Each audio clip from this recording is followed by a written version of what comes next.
Hello everyone and welcome back to my YouTube channel the science spot. आज हम लोग DNA का structure पढ़ने जा रहे हैं। डीएनए आप जानते हैं, डीएनए का फुल फॉर्म होता है डीऑक्सीराइबोन्यूक्लिक एसिड। थोड़ा सा पहले इसको समझेंगे डीएनए क्या होता है, फिर उसका स्ट्रक्चर जानेंगे। अगर डीएनए की बात करें तो आपको पता है हमारे सेल में न्यूक्लियस होता है। सेल का स्ट्रक्चर तो आपने पढ़ा ही हुआ है। सेल में न्यूक्लियस होता है और न्यूक्लियस में होता है बेटा क्रोमोसोम। न्यूक्लियस में क्या होता है? क्रोमोसोम। ये क्रोमोसोम दो चीजों से बना होता है, डीएनए से बना होता है और एक प्रोटीन से बना होता है, हिस्टोन प्रोटीन। अब इस क्रोमोसोम को जिसने बनाया डीएनए, उसको जिसने बनाया वो हमें समझना है। तो आपको एक आउटलाइन हम बताते हैं। सबसे छोटी जो न्यूक्लियस में स्ट्रक्चर पाई जाती है उसको जीन कहते हैं। हमें जो भी कैरेक्टर्स मिले हैं वो अपने माँ बाप से मिले, और जो कैरेक्टर्स एक जनरेशन से दूसरी जनरेशन तक जा रहे हैं, माँ बाप से बच्चों तक जा रहे हैं, उसको कौन लेके आ रहे हैं? जीन ला रहे हैं। तो जीन, कई सारे जीन मिलकर के डीएनए को बनाते हैं। जैसे मान लीजिए एक ये जीन है, ऐसे कई सारे जीन मिलेंगे तब क्या बनेगा? डीएनए। तो माँ बाप से बच्चों तक कैरेक्टर्स कौन लेके आता है? डीएनए भी लेकर के आता है। और डीएनए और हिस्टोन प्रोटीन मिलकर के बनाते हैं क्रोमोसोम। तो माँ बाप से बच्चों तक कैरेक्टर्स क्रोमोसोम में लेकर के आते हैं। तो हमें जो भी लक्षण मिल रहे हैं अपने माँ बाप से मिल रहे हैं, और उसको लाने की सबसे बड़ी यूनिट है क्रोमोसोम और सबसे छोटी यूनिट है जीन। लेकिन आज हमें डीएनए के बारे में पढ़ना है। डीएनए का फुल फॉर्म है डीऑक्सीराइबोन्यूक्लिक एसिड। हमने इवोल्यूशन भी आप लोगों को बताया है कि इस दुनिया में सबसे पहली लाइफ जो आई थी वो वायरस थी, साइंस के हिसाब से। वो वायरस कैसे बना था ये भी आप जानते हैं। कहते हैं पहले जमीन और आसमान मिले हुए थे, उसके बाद उनके बीच में एक बड़ा सा धमाका हुआ जिसको बोला गया बिग बैंग, और इस थ्योरी को बोला गया बिग बैंग थ्योरी। फिर जमीन आसमान एक दूसरे से अलग हो गए। जो गैसेस थी उसने स्काई को बना लिया, क्लाउड को बना लिया, और रॉक्स ने अर्थ को बना लिया। लेकिन उस समय सन अर्थ के इतना क्लोज था कि अर्थ का टेम्परेचर बहुत ज़्यादा था, जिसकी वजह से जो गैसेस थी उनकी काइनेटिक एनर्जी बहुत ज़्यादा थी। अब ये गैसेस इतनी ज़्यादा काइनेटिक एनर्जी थी कि वो पास नहीं आ पा रहे थे। लेकिन जब सन अर्थ से दूर होने लगा तो गैसेस की काइनेटिक एनर्जी कम हुई, गैसेस पास आई, वो गाना गाई तुम पास आए मैं मुस्कुराए, और गैसेस मिली, और हाइड्रोजन ऑक्सीजन जब मिला तब क्या बना? वाटर बन गया। ये वाटर अर्थ पे रेनफॉल के फॉर्म में गिरना शुरू हुआ, और अर्थ पे पॉन्ड्स, लेक्स, रिवर्स, सी और ओशियन का फॉर्मेशन हुआ। तालाब, नदियाँ, झीलें, सागर और महासागर बने। ओशियन में दो लोग तैरते थे। जब लाइफ नहीं बनी थी तो ओशियन में दो लोग तैरते थे, एक प्रोटीन था और दूसरा आरएनए था, जिसको राइबोन्यूक्लिक एसिड कहते हैं। अब अर्थ का टेम्परेचर इतना ज्यादा था कि प्रोटीन डिस्ट्रॉय हो जाता था, लेकिन आरएनए अपनी कॉपी बना लेता है, जिससे कि अगर एक आरएनए मरा तो दूसरा सर्वाइव कर जाता है। एनसीईआरटी कहती है बेटा कि all unicellular organism are immortal in nature. जितने भी एक सेल से बने ऑर्गेनिज्म वो कभी नहीं मरते हैं, वो मरने से पहले डिवाइड कर जाते हैं, जिसको बोलते हैं सेल डिवीजन। आपने फिजन, फ्रेगमेंटेशन ये सब चीजें पढ़ी भी हुई हैं। वही हाल आरएनए का भी, कि आरएनए अपनी कॉपी बनाता रहता है। तो अगर एक आरएनए खत्म होता है तो दूसरा सर्वाइव कर जाएगा। लेकिन प्रोटीन बहुत ज्यादा टेम्परेचर पे डिस्ट्रॉय हो जाती है। अब इसका एग्जाम्पल कैसे लें? आप एग देखते हैं, अंडा देखते हैं। अंडे में जो येलो पार्ट होता है जिसको जर्दी कहा जाता है, वो पहले गीली रहती है, लिक्विड के फॉर्म में रहती है। आप जब उसको हीट करते हैं, गर्म करते हैं, तब वो सॉलिड में बदल जाती है। उबालते हैं अंडे को तो देखिए वो जो अंडा होता है वो सॉलिड हो जाता है। अब आप सोचिए, आप लिक्विड को गर्म कर रहे हैं, उबाल रहे हैं, तो उसको तो गैस में बदल जाना चाहिए। यहाँ पे तो सॉलिड के फॉर्म में जा रहे हैं। तो उसका रीजन क्या होता है? अंडा मेनली प्रोटीन से बना होता है। जब कोई जिम विम करता है तो डॉक्टर बोलता है कि प्रोटीन वाली डाइट लो, उसमें एग वेग प्रेफर किया जाता है। अंडा मेनली प्रोटीन से बना होता है, और प्रोटीन बना होता है अमीनो एसिड से। प्रोटीन किससे बना होता है? अमीनो एसिड से। अब कई सारे अमीनो एसिड मिल करके प्रोटीन को बनाते हैं, और लिक्विड में आपको पता है बेटा कि पार्टिकल्स पास तो होते हैं, लेकिन थोड़ा बहुत स्पेस तो उनके बीच में होता ही होता है। लेकिन जब एग को बॉयल किया जाता है, उबाला जाता है, तब ये अमीनो एसिड रैंडमली अरेंज हो जाते हैं। रैंडमली मतलब कहीं पर भी आ जाते हैं, जिसकी वजह से इनकी स्पेस और कम हो जाती है, जब लिक्विड के पार्टिकल्स पास आएंगे तो सॉलिड बन जाएगा। लेकिन इससे क्या होता है, जो अंडे की प्रोटीन की ताकत है वो कम हो जाती है, उसको बोलते हैं डीनेचुरेशन। तो एग को कच्चा खाने पर ज़्यादा प्रोटीन मिलता है और बॉयल करके खाने पर कम प्रोटीन मिलता है। तो यही हाल उस समय प्रोटीन का था कि अर्थ का टेम्परेचर शुरुआत में इतना ज़्यादा था कि प्रोटीन मर जाती थी, लेकिन आरएनए सर्वाइव करता था। तो प्रोटीन ने आरएनए से कहा तुम मुझे खून दो, मैं तुम्हें आज़ादी दूंगा। प्रोटीन ने आरएनए से कहा तुम मेरे अंदर आ जाओ, तुम्हें रहने के लिए छत मिल जाएगी और मुझे जिंदगी मिल जाएगी, जिससे दुनिया की पहली लाइफ बनी, जिसको बोला गया वायरस। अब देखिए, वायरस के पास सिर्फ आरएनए और प्रोटीन है। वायरस के पास सेल नहीं होती है। वायरस ए सेलुलर या नॉन सेलुलर होता है। क्यों?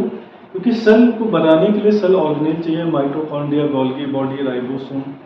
भाई जैसे मान लीजिए जमीन पड़ी, हमने आपको लेके गए, हमने बोला कि ये मेरा घर है, तो आप कब तक मेरा घर नहीं मानेंगे? जब तक कि उसमें कमरे नहीं बने होंगे, बाउंड्री नहीं उठी होगी।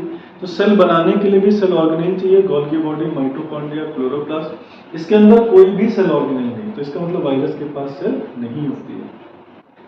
अब ये जो आरएनए था, ये पहले अर्थ पे माना जाता है कि डीएनए नहीं आया, पहले आरएनए आया। लेकिन आरएनए थोड़ा अनस्टेबल था, तो उस आरएनए को स्टेबल करने के लिए डीएनए बनाया गया। अब डीएनए का फुल फॉर्म है deoxy ribonucleic acid. Ribonucleic acid मतलब आरएनए, डी मतलब रिमूवल, ऑक्सी मतलब ऑक्सीजन। तो जब आरएनए में से एक ऑक्सीजन निकालते हैं तब बनता है डीएनए, डीऑक्सी राइबोन्यूक्लिक एसिड। आइए समझते हैं कैसे होता है। आरएनए या डीएनए शुगर से बने होते हैं, उनके अंदर शुगर की रिंग पाई जाती है। देखिए रिंग हमने यहाँ पे बनाई हुई है, ये 5 कार्बन के शुगर की रिंग है, इसको पेंटोज शुगर भी कहते हैं। इस रिंग में ये पहला कार्बन होता है, ये दूसरा होता है, ये तीसरा और ये चौथा। अब दूसरे और तीसरे कार्बन, अगर हम आरएनए की बात करें तो दूसरे और तीसरे कार्बन पे OH ग्रुप पाया जाता है। और ऑर्गेनिक केमिस्ट्री कहते हैं, ऑर्गेनिक केमिस्ट्री अब आप पढ़ते हैं, केमिस्ट्री की 3 ब्रांच होती है, फिजिकल, ऑर्गेनिक और इनऑर्गेनिक। ऑर्गेनिक केमिस्ट्री कहती है कि अगर एडजेसेंट कार्बन्स पे हाइड्रोक्सिल ग्रुप आ जाता है, अगल बगल के कार्बन्स पे हाइड्रोक्सिल ग्रुप आ जाता है, तो ऐसा रिंग अनस्टेबल हो जाता है। मान लीजिए एक चेयर है, उसमें आपने 2 मोटे मोटे लोग को बैठा दिया तो नहीं बैठ पाएंगे। वही अगर आप एक पतला आदमी बैठा दे और एक मोटा आदमी बैठा दे तो दोनों आसानी से बैठ जाएंगे। तो आरएनए में 2 मोटे मोटे लोग बैठे हुए, OH ग्रुप, OH ग्रुप। तो क्या करते हैं, एक OH में से ऑक्सीजन निकाल देते हैं, जिससे कि क्या बन जाता है, डीएनए। तो डीएनए मतलब आरएनए में से एक ऑक्सीजन निकाल दिया तो डीऑक्सी राइबोन्यूक्लिक एसिड, डी मतलब रिमूवल ऑफ ऑक्सीजन। तो अब आपको ये डीएनए का नाम समझ में आया होगा। अब चाहे डीएनए हो चाहे आरएनए हो, ये दोनों एक यूनिट से बने होते हैं। डीएनए आरएनए की अगर बात करें तो ये दोनों एक यूनिट से बने होते हैं, जिसको बोलते हैं न्यूक्लियोटाइड। डीएनए आरएनए की यूनिट को क्या बोलते हैं बेटा, न्यूक्लियोटाइड।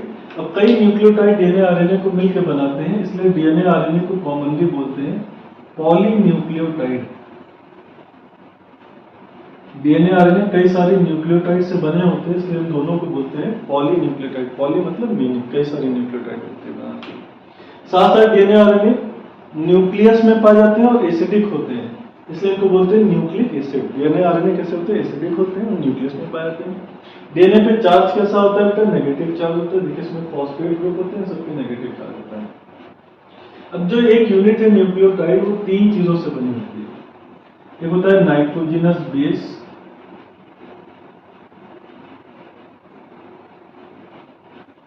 दूसरा होता है बेटा पेंटोज शुगर,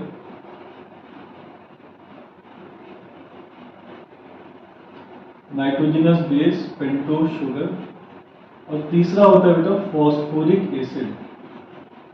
तो जो आपका न्यूक्लियोटाइड होता है वो 3 यूनिट से बना होता है, नाइट्रोजनस बेस, पेंटोज शुगर और फॉस्फोरिक एसिड। नाइट्रोजनस बेस का मतलब है जो नाइट्रोजन से बना हो। बेस की डेफिनेशन कई सारी होती है। एक बेस की डेफिनेशन होती है electron pair donor is called base. वो जो इलेक्ट्रॉन को डोनेट करता है उसको बेस कहते हैं। अगर आप नाइट्रोजन की बात करें तो जो नाइट्रोजन के कंपाउंड्स होते हैं, जैसे अमोनिया आप पढ़ते हैं, तो उस पर लोन पेयर पाया जाता है। तो नाइट्रोजनस बेस क्या होते हैं बेटा, ये रिंग स्ट्रक्चर्स होते हैं, रिंग से बने स्ट्रक्चर होते हैं, इनमें नाइट्रोजन होता है जो कि इलेक्ट्रॉन देता है, इसलिए नाइट्रोजन वाले बेस है। पेंटोज शुगर, पेंट मतलब 5, ये 5 कार्बन से बने हुए शुगर है, ये जो रिंग बनी हुई है सब पेंटोज शुगर है, इनमें 5 कार्बन है बेटा। जैसे देखिए ये कार्बन पहला होता है, ये दूसरा, ये तीसरा, ये चौथा और ये 5वां कार्बन। ऐसे हर रिंग में 5 कार्बन होते हैं। तो फॉस्फोरिक एसिड का फॉर्मूला आप जानते हैं बेटा, H3PO4 फॉर्मूला होता है इसका। और फॉस्फोरिक एसिड में से आप अगर H3 निकाल दें तो क्या बचेगा, PO4, तो 1 फॉस्फोरस ये और 4 ऑक्सीजन। समझ में आ रहा है बेटा? तो ये फॉस्फोरिक एसिड हो गया। अब हम इनको भी थोड़ा डिटेल में पढ़ेंगे। पेंटोज शुगर 2 टाइप के होते हैं, एक होता है राइबोज शुगर, एक होता है deoxyribose sugar. Ribose sugar RNA में होता है, डीऑक्सीराइबोज शुगर डीएनए में होता है। डी मतलब रिमूवल ऑफ ऑक्सीजन। तो राइबोज शुगर में से जब एक ऑक्सीजन निकाल देते हैं तो डीऑक्सीराइबोज शुगर बनते हैं, हमने आपको पहले ही बता दिया। अब नाइट्रोजनस बेस को थोड़ा डिटेल में देखेंगे। नाइट्रोजनस बेस 2 टाइप के होते हैं। पहली बात तो नाइट्रोजनस बेस रिंग वाले कंपाउंड होते हैं और नाइट्रोजन से बने होते हैं। जो 2 टाइप के होते हैं, एक होता है प्यूरीन और दूसरा होता है पाइरिमिडीन। नाइट्रोजनस बेस 2 टाइप के होते हैं, प्यूरीन और पाइरिमिडीन। प्यूरीन जो होता है वो सिंगल रिंग वाला स्ट्रक्चर होता है, इसमें प्यूरीन डबल रिंग स्ट्रक्चर होता है, इसमें 2 रिंग होते हैं, नाइट्रोजन कंटेनिंग रिंग। और पाइरिमिडीन में सिंगल रिंग पाए जाते हैं, नाइट्रोजन को रखते हैं। अब प्यूरीन जो होता है ये फर्दर 2 टाइप का होता है। पहला होता है adenine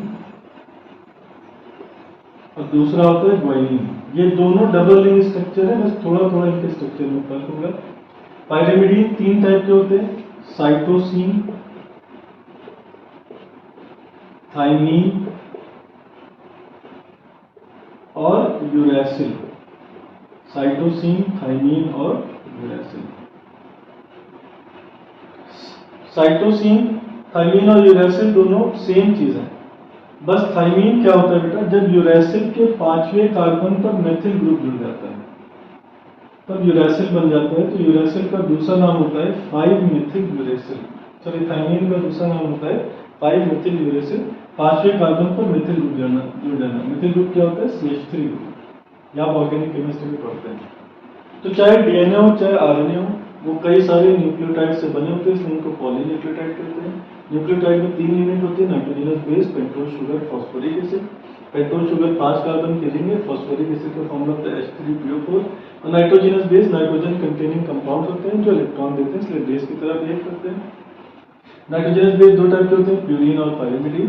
purine double ring structure होता है, पाइरिमिडीन सिंगल रिंग स्ट्रक्चर होता है। प्यूरीन में आता है एडेनिन और ग्वानिन, पाइरिमिडीन में आता है साइटोसिन, थाइमीन और यूरैसिल। समझ में आएगा? अब डीएनए में और आरएनए में क्या फर्क है, यहीं से समझिए। डीएनए में नाइट्रोजनस बेस में एडेनिन, ग्वानिन, साइटोसिन और थाइमीन होता है, और आरएनए में थाइमीन की जगह पे यूरैसिल होता है। मतलब आरएनए में भी एडेनिन, ग्वानिन और साइटोसिन होगा, बस थाइमीन की जगह क्या होगा, यूरैसिल। और दूसरा फर्क है पेंटोज शुगर में, डीएनए में डीऑक्सीराइबोज शुगर होता है, आरएनए में राइबोज शुगर होता है। इसके अंदर आरएनए में 1 ऑक्सीजन ज्यादा होता है और डीएनए में 1 ऑक्सीजन कम होता है, बाकी सब चीजें सेम है। अब डीएनए का थोड़ा स्ट्रक्चर समझते हैं बेटा। डीएनए का स्ट्रक्चर दिया था 2 साइंटिस्ट ने, एक का नाम था वाटसन और दूसरे का नाम था बेटा क्रिक। ये क्रैक थे, दोनों ने मिलकर के डीएनए का स्ट्रक्चर दिया था। और जो डीएनए होते हैं वो बहुत टाइप के होते हैं, 5 टाइप के उसे नॉर्मली होते हैं, A, B, C, D और Z डीएनए। हम जो नॉर्मली डीएनए पढ़ते हैं वो B डीएनए होता है, जिसका डायग्राम हमने बनाया हुआ। वाटसन और क्रिक के हिसाब से डीएनए जो होता है वो डबल हेलिकल स्ट्रक्चर होता है। डबल मतलब 2, हेलिक्स मतलब घुमाव। तो वाटसन और क्रिक के हिसाब से डीएनए में 2 हेलिक्स होते हैं, 2 घुमाव होते हैं, 2 स्ट्रैंड होती है, 2 चेन होती है। तो वाटसन और क्रिक के हिसाब से डीएनए कैसा होता है बेटा, डबल स्ट्रैंडेड, मतलब 2 स्ट्रैंड होते हैं, स्ट्रैंड मतलब चेन, या डबल हेलिकल स्ट्रक्चर होता है, 2 हेलिक्स होती है, हेलिक्स मतलब घुमाव। इनके हिसाब से जो डीएनए का डायमीटर होता है बेटा, डीएनए का जो डायमीटर होता है वो 20 एंगस्ट्रॉम का होता है। डायमीटर आप चौड़ाई की बात करें तो इसकी चौड़ाई 20 एंगस्ट्रॉम होती है। 2 बेस पेयर की बीच की दूरी, जैसे ये एक नाइट्रोजनस बेस है, एडेनिन, थाइमीन, सब क्या नाइट्रोजनस बेस है। तो 2 नाइट्रोजनस बेस को मिला देंगे तो एक बेस पेयर बनेगा, ऐसे दो बेस पेयर है, तो दो बेस पेयर के बीच की दूरी होती है 3.4 एंगस्ट्रॉम। डीएनए में दो बेस पेयर की जो बीच की दूरी होती है वो 3.4 एंगस्ट्रॉम होती है। जब आप इसको नैनोमीटर में बदलते हैं तो 0.34 नैनोमीटर आ जाता है, क्योंकि एक नैनोमीटर में 10 एंगस्ट्रॉम होते हैं, तो एंगस्ट्रॉम को नैनोमीटर में बदलेंगे तो 10 से डिवाइड कर देंगे। उसके अलावा डीएनए का एक जो कंप्लीट टर्न होता है, ऐसे गया लेफ्ट से, आप देखिए लेफ्ट से जा रहा है, फिर राइट में, फिर लेफ्ट में, तो डीएनए का जो एक कंप्लीट टर्न होता है वो लगभग 34 एंगस्ट्रॉम की लंबाई का होता है, या 3.4 नैनोमीटर की लंबाई का होता है। डीएनए का जो एक कंप्लीट टर्न होता है, कंप्लीट घुमा होता है, मतलब लेफ्ट से शुरू करें तो लेफ्ट पे खत्म हो जाए, तो 34 एंगस्ट्रॉम या 3.4 नैनोमीटर होता है। तो वॉटसन और क्रिक के हिसाब से मेन डीएनए क्या है, कॉमन डीएनए क्या है, बी डीएनए, इसका डायमीटर है 20 एंगस्ट्रॉम, बेस पेयर के बीच की दूरी है 3.4 एंगस्ट्रॉम, और पूरे कंप्लीट टर्न की दूरी है 34 एंगस्ट्रॉम। ये तो डीएनए का स्ट्रक्चर हो गया। अब इन्होंने बोला था कि जो डीएनए का बैकबोन होता है, एनसीईआरटी में टर्म में लिखा हुआ है कि डीएनए का बैकबोन बना होता है शुगर और फॉस्फेट से, पेंटोज शुगर और फॉस्फेट से या फॉस्फोरिक एसिड से। बैकबोन मतलब ये जो चेन बनी है डीएनए की, वो किससे बनी, पेंटोज शुगर और फॉस्फोरिक एसिड से। और ये दोनों चेन जुड़े किससे होते हैं, नाइट्रोजनस बेस से, एडेनिन, थाइमिन और गुआनिन और साइटोसिन। तो वॉटसन और क्रिक के हिसाब से डीएनए डबल हेलिकल स्ट्रक्चर है, दोनों हेलिक्स बनी होती हैं पेंटोज शुगर और फॉस्फोरिक एसिड से, और जुड़ी किससे होती है, नाइट्रोजनस बेस से। नाइट्रोजनस बेस में जो बॉन्ड होता है, देखिए डबल ट्रिपल बॉन्ड बना हुआ है, इसको हाइड्रोजन बॉन्ड कहते हैं, हाइड्रोजन की मदद से बनता है। इन सब रिंग में जो एडेनिन, थाइमिन, ये सब जो रिंग, इसमें हाइड्रोजन भी प्रेजेंट होता है, तो हाइड्रोजन बॉन्ड बनाता है। जैसे ये सब जो है, ये जो पॉइंट बता रहे हैं सब कार्बन बता रहे हैं, कार्बन से हाइड्रोजन जुड़ा होता है, तो हाइड्रोजन बॉन्ड बनता है।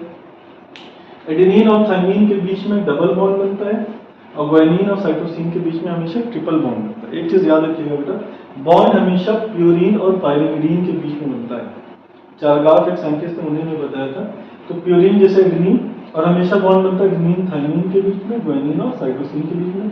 याद करने का तरीका, आटा और जीसी, आटा जो सना जाता है, खाते हैं, रोटी बनाते हैं, और जीसी जो बूंदे मिलती हैं, तो आटा के बीच में डबल बॉन्ड बनता है और जीसी के बीच में ट्रिपल बॉन्ड बनता है। एक लास्ट चीज समझेंगे, डीएनए की जो दो चेन होती है बेटा, उनकी पोलैरिटी, पोलैरिटी मतलब डायरेक्शन डिफरेंट टाइप की होती है। एक 5 to 3 होती है, तो दूसरी 3 to 5 होती है। तो 5 to 3 का मतलब क्या है बेटा, जैसे ये रिंग सीधी है तो इसका पहला कार्बन होता है, पहले कार्बन से नाइट्रोजनस बेस जुड़ा होता है, ये दूसरा कार्बन होता है, ये तीसरा कार्बन होता है, इससे फॉस्फेट जुड़ा होता है, ये चौथा कार्बन होता है, और ये पांचवा कार्बन होता है।